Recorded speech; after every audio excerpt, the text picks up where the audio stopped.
Avvalo assalomu alaykum. Mana hozir bir mana videoda ko'rib men katta bir nima desam, asabiylashdik. Avtomobil liga nima bo'lyapti? Bitta alqash to'q qilib, mana bu erikmi, serikmi degan Haydarovga bir qiziqchi bola bor ekan-ku, men ko'p kuzatmayman buni. Erik Haydarov, ko'ting bo'lsa men hozir musofirdaman. Mana shu pastdagi Yusuf degan meni juram bo'ladi.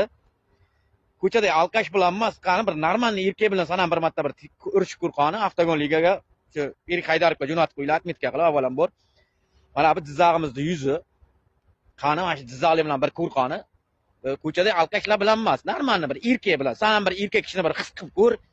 Erkak bilan urishib bir erkakni udarni bir qisib ko'r. Qayerda alqash kerak emas, u bitta alqash top qilib o'z mana bo'y o'tkazibdi. Endi bir sekundda bug'ib oldi uni. Mana shu Yusuf meni jo'ram bo'ladi, Armin sportchisi, ya'ni qani bitta ko'rqani ko'ting bo'lsa shu bilan. Jizzaxdan vizib Erik Haydarovga.